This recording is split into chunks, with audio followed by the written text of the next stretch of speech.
Hey everyone, this is Uniquely Cindy. I am in South Carolina and I am at the old Sheldon Church ruins. You can see the church ruins back there. It's raining. I'm going to walk out there and show you some more of it. But this building was built in the 1700s and it is a beautiful, as you can see, a beautiful piece of property with the old oak trees and the ivy hanging off of them. There is an old cemetery out here. We'll start walking forward. We're going to get splattered by some raindrops, but that's okay because you don't get to see this stuff all the time. But the old Sheldon Church is a beautiful church. On the way out of the cemetery, I'll show you the marker with some of the dates and the person who built it. I don't know if we're going to actually be able to go into it. They've got it gated. So I'm going to walk around the cemetery and we'll come up back behind the church and see if there's an entrance into the ruins. You can see a few of the old graves out here.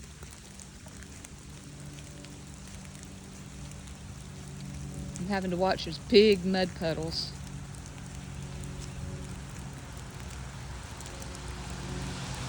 At least it's a cool day. It's raining, but it's cool. This one's from the 1930s. It's a child, 5-year-old son. The older graves are going to be back behind the church. I love history, and so to get the opportunity and the privilege to read about things like this. When my husband and I pastored in Beaufort, oh gracious, it's been years ago now, probably 30 years ago, a little longer than that, maybe 35 years ago. My husband brought me and my mom and my dad out here, and that was my first experience of seeing this place, and I fell in love with it then, and I happened to ask him about it here a while back, and so he brought me up here today, which I love it. These are 1800s.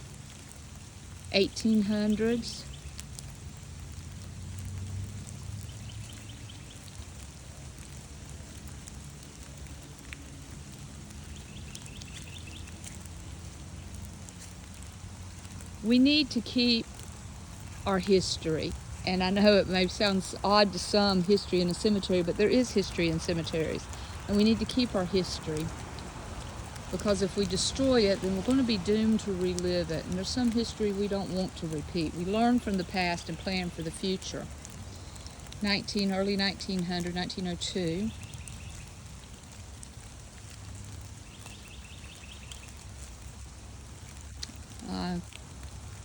Sad when you see graves that have fallen apart. I know age has a lot to do with it. I can't read the dates on that one. Now I'm going to see if I can find an entrance into the churchyard here because there's some older graves in there. I don't think I have to worry about any snakes today. Here's some more of the ruins, the back side of the church building.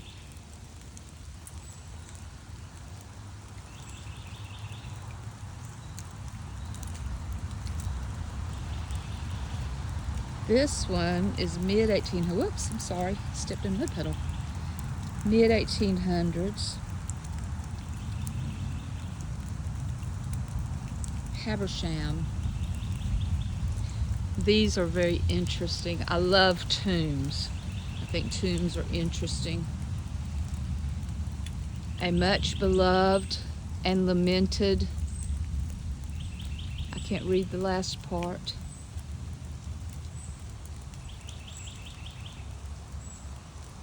Looks like 1771. And I can't read that one. If I can get inside, maybe we can get a closer look at them. I'm going to walk around the building and see. It's beautiful tomb with black, looks like black marble on top. Here's some more here in the back.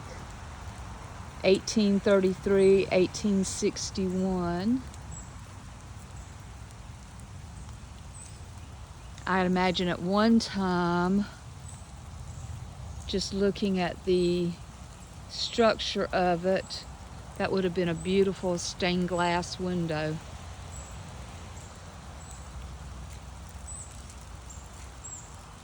When I pulled up, it reminded me of all the brick structural work. I told my husband, I said, I told my little girl, I said, it reminds me of England. Since we're on the back side here, I'm going to veer off just a minute. We're going to look at a couple of more graves out here in the cemetery.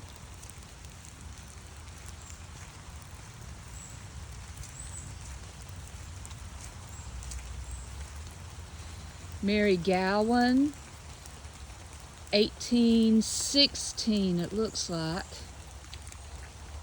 A pretty white stone. Pretty. I see some roses over here. This looks like this might be newer stones here. No, pretty peach roses. I'm assuming they're roses. Roses are azaleas. Let's take a closer look. Rain's beating them down. Now, I don't know what kind of flower that is, but it sure is pretty.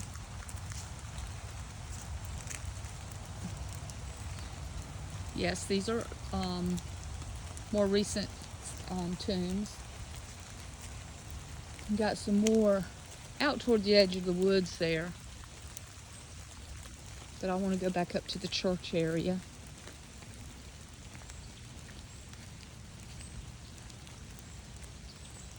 I don't think, there's a cardinal. I don't think they allow burials out here anymore to preserve the land and the history. It is also low land. I think that's why there's so many puddles here. There's another tomb. Ephraim Mackey, 1832.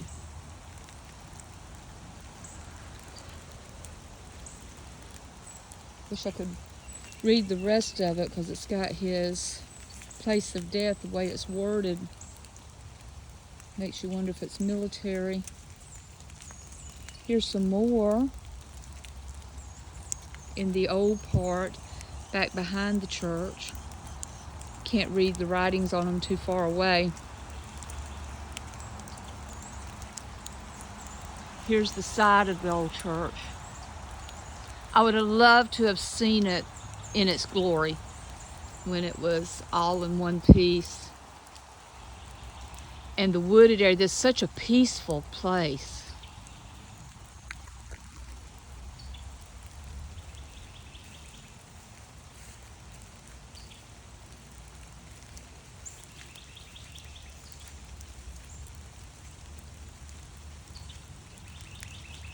(1851). Don't want to jerk y'all around too much. Don't want to make you dizzy. Here's the columns. You can see some of the columns from the front of the church. That's the side view, and then here's the columns in the front.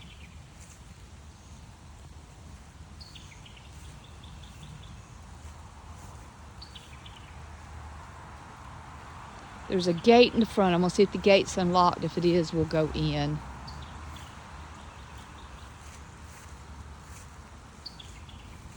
Most of y'all know how clumsy I am, so I'm not about to try to jump the gate.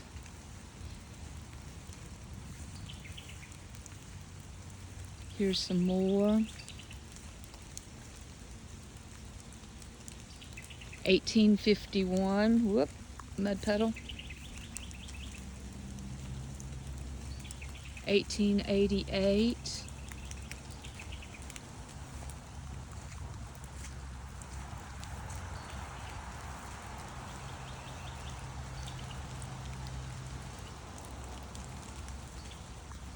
(1860).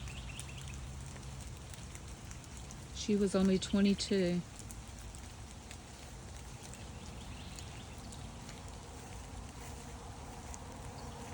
Here's the front. I can just imagine. Of course, my sister tells me all the time I have an imagination that just goes wild, but I can just imagine what it looked like in its day. And the people in the community as they would come to worship the Lord in the sanctuary. The trees are just magnificent. Let's see what this little sign here says.